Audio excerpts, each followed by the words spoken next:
소규모 개발팀을 위한 AI 기반 로그 분석 시스템 로그앤록입니다.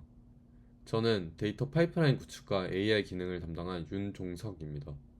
팀원으로는 백엔드 개발과 인프라 구축을 담당한 강희진 학생, 프론트엔드 개발과 사용자 경험 설계를 맡은 박세영 학생이 함께했습니다.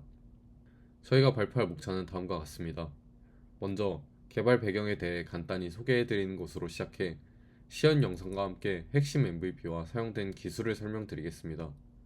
그 이후 프로젝트를 진행하며 겪은 핵심 이슈와 그 해결법을 소개해드리며 마치도록 하겠습니다. 저희 프로젝트는 개발 과정에서의 에러를 해결하는 데에 반복적으로 소모되는 시간과 리소스를 줄이는 것을 목표로 시작되었습니다. 매번 원격 인스턴스에 접속해 로그를 직접 찾고 단순한 문제 하나를 확인하는 데에도 많은 시간과 에너지를 쓰는 경험이 매우 비효율적으로 느껴졌습니다. 이러한 문제를 해결하기 위해 센트리, 데이터 독특, 상용의 다양한 서비스가 존재하지만 기업 단위가 아닌 저희의 프로젝트에는 적합하지 않은 솔루션이었습니다. 적지 않은 비용이 필요했고 너무 많은 기능들은 소규모의 팀 프로젝트에 적용하기에 과했습니다. 그리하여 저희는 간단하고 직관적인 솔루션을 만들고자 했습니다. 복잡한 설정도 필요 없고 비싼 비용도 들지 않으면서 비개발자도 자연어로 직관적인 결과를 얻을 수 있게 하는 것이 최종 목표였습니다. 저희 솔루션의 MVP를 소개해드리겠습니다. 로그에 자연어 설명을 추가하여 사용자의 이해도를 높이고자 하였고, 자연어 로그 검색을 통해 복잡한 쿼리 사용을 제거했으며 AI 트러블 슈팅을 통해 문제를 해결하고 팀원과 그 내용을 쉽게 공유할 수 있게 하였습니다. 또한 데이터를 시각화하여 한눈에 들어올 수 있는 대시보드를 구성하였습니다. 각 기능들에 대해 더 자세한 설명을 드리기 전에 적용된 핵심 기술에 대해 간단한 설명을 드리겠습니다. 하이브리드 검색은 BM25와 벡터 검색과 같이 다른 검색 방법을 함께 적용하는 방식입니다. 먼저 BM25는 전통적인 키워드 검색의 하나로 쉽게 이해하자면 글자 단위의 일치도를 계산하는 방식입니다.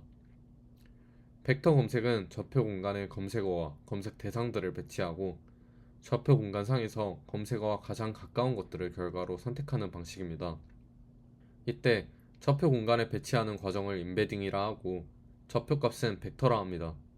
또한 좌표 간의 거리를 구하기 위해서 코사인 유사도를 적용하고 임베딩 시 의미적 유사성이 높은 것들끼리 가까운 공간에 배치하도록 하여 기존의 키워드 검색의 한계를 극복할 수 있었습니다. 하지만 이때 고유 명사와 같이 특별한 의미가 없는 경우 검색이 어렵다는 한계도 존재합니다. 이를 극복하고자 전통적인 키워드 검색을 함께 수행하여 두 검색 결과의 순위를 비교하여 최종 결과를 얻어내는 것이 하이브리드 검색입니다. 저희는 하이브리드 검색을 관련 로그 추천, 검색 등의 기능에 적용했습니다. 다음으로는 각 주요 기능을 자세히 설명드리겠습니다.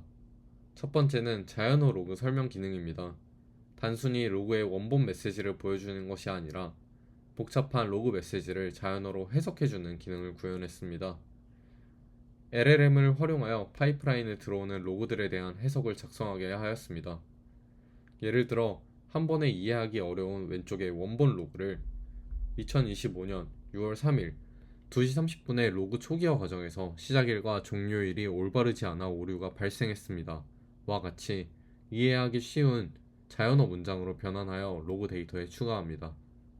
또한 사용자가 사전에 입력한 키워드들로 로그를 분류하여 기존의 로그 레벨 수준에서만의 분류를 고도화하였습니다. 자연어 기반 로그 검색입니다. 기존에는 복잡한 쿼리나 정규식을 통해 직접 필터링해야 했습니다. 하지만 그럴 필요 없이 최근 일주일간 로그인 에러 보여줘 와 같은 자연어를 사용하여 검색할 수 있습니다. 앞서 저장된 자연어 로그 설명과 코사인 유사도를 계산하여 의미적으로 유사한 로그들을 검색합니다. 예를 들어 원본 로그에 유저와 관련된 키워드가 없고 로그인과 관련된 내용만 있는 경우에도 로그인이 당연히 유저와 관련이 있으므로 유저만 명시된 검색어에도 관련된 로그들이 자연스럽게 검색됩니다. 다음으로는 AI 트러블 슈팅입니다. 에러 해결을 위해 AI를 많이들 사용하시나요? 저의 경우에는 이전에 문제가 생긴 로고들을 일일이 복사하여 GPT와 같은 AI 서비스에 붙여넣어 프롬프트를 구성하였습니다. 이런 경우 매번 일관된 템플릿으로 작성하지 못해 트러블 슈팅의 관리가 어려웠습니다. 또한 이전에 해결했던 것과 같은 문제가 다시 발생할 경우 같은 과정을 거치거나 수많은 사용 기록을 뒤져야 했고 팀원들에게 공유를 해주기도 쉽지 않았습니다. 이를 해결하고자 직관적인 UI에서 로고들을 조회하다 궁금한 점을 곧바로 물어볼 수 있게 하였고, 이때 팀원과 공유할 수 있게 하여 업무의 효율성을 높였습니다. 마지막으로 대시보드입니다. 파일 비트를 통해 실시간으로 수집되는 로그들을 사용자가 설정한 키워드로 분류하여 쉽게 모니터링할 수 있도록 하였으며, 시간 단위에 따른 통계를 그래프로 시각화했습니다. 이제 앞서 설명드린 각 기능들을 영상을 통해 보여드리겠습니다.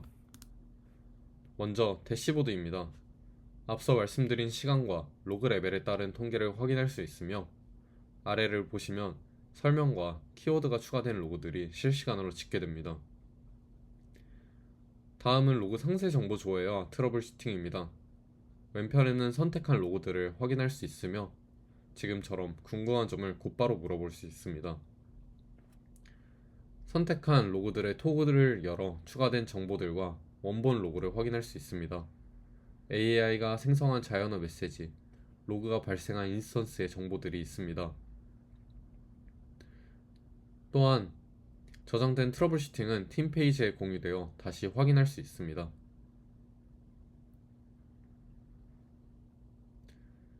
다음은 로그 검색 기능입니다. 최근 로그들을 바탕으로 검색어를 추천해주고 하이브리드 검색을 통해 가장 관련이 높은 로그들을 보여줍니다. 의미를 통해 검색하기 때문에 한글, 영어 관련 없이 잘 수행되는 것을 확인할 수 있으며, 토큰이라는 키워드가 없음에도 인증 관련이라는 쿼리의 의미를 바탕으로 검색됩니다. 다음으로는 사용한 시스템 아키텍처와 기술 스택을 소개해 드리겠습니다. 개발 환경의 각 인스턴스에서 파일 비트를 통해 로그 파일을 로그 스태시에 전달하고 중앙 서버에서 AI 전처리 과정을 거쳐 오픈서치에 저장합니다. 사용자와 컬렉션 정보 같은 메타데이터를 RDS를 통해 관리하고 오래된 로그는 외부의 장기 보관용 스토리지로 이동시킵니다. 사용자는 웹 형태의 대시보드에서 저장된 로그를 확인할 수 있습니다. 적용 기술 스택은 다음과 같습니다. 먼저 중앙 서버는 비동기 방식을 통해 무거운 AI 요청의 지연 시간을 단축할 수 있는 패스트 API를 사용하여 구현하였습니다. 클라이언트의 경우 리액트와 바이트를 사용해 웹 형태로 구현하였습니다. 수많은 로그들을 빠른 속도로 접근 및 처리할 수 있도록 NoSQL 기반의 오픈서치를 사용하였고, 로그 수집 파이프라인을 구축하기 위해서는 안정성을 위한 로그스태시와 경량화 파일 전송 프로그램인 파일비트를 사용했습니다. AI를 사용한 기능 개발 시 확정성을 위해 랭체인 프레임워크를 사용하였으며, 마지막으로 중앙 데이터베이스는 RDB인 MySQL을 사용하여 사용자 정보, 시스템 설정 등의 무결성이 중요한 데이터를 관리하여 NoSQL의 부족한 부분을 보완했습니다. 다음으로는 프로젝트를 진행하며 겪은 이슈와 그의 해결 과정을 설명드리겠습니다. 프로젝트를 진행하며 로그 수집과 조회가 동시에 발생할 때 응답 시간이 급격히 증가하고 로그를 임베딩하는 과정에서의 지연이 누적되어 실시간성이 훼손되었습니다. 지연 시간이 누적되어 로그 500개를 기준으로 30초 이내에 처리가 완료되고 데이터베이스에 저장되는 비율은 15.9%에 그쳤습니다. 저희는 세 가지 방법으로 이를 해결하고자 했습니다. 먼저 패스트 API의 백그라운드 태스크를 활용해 로그 수집 작업을 메인 응답과 분리했고, 그 결과 사용자는 즉시 응답을 받을 수 있어 체감 성능이 크게 향상되었습니다. 또한 비동기 로그 수집을 구현하여 별도의 스레드 풀에서 로그를 처리하여 메인 프로세스가 블로킹되지 않도록 했고, 이를 통해 동시성 처리 능력이 개선되었습니다. 마지막으로 배치 처리 방식을 통해 로그를 묶어서 한 번에 처리하여 오픈서치의 인덱싱 부하를 줄였고, 임베딩 과정에서 발생하던 병목 현상도 개선할 수 있었습니다. 이러한 최적화 작업을 통해 로그 수집 시간이 약 52% 단축되었고, 실시간 모니터링 시스템의 응답성을 개선할 수 있었습니다. 이것으로 프로젝트에 대한 설명을 마치도록 하겠습니다. 이번 프로젝트를 진행하며 AI부터 아키텍처 설계까지 수업에서 배운 다양한 이론들을 실무 관점에서 적용해 볼 수 있었습니다. 또한 이 자리를 빌어 4년간 양질의 수업을 통해 이런 기반을 만들어 주신 교수님들과 1년간 아낌없는 피드백을 주신 박재현 교수님께 감사 인사를 드리고 싶습니다. 감사합니다.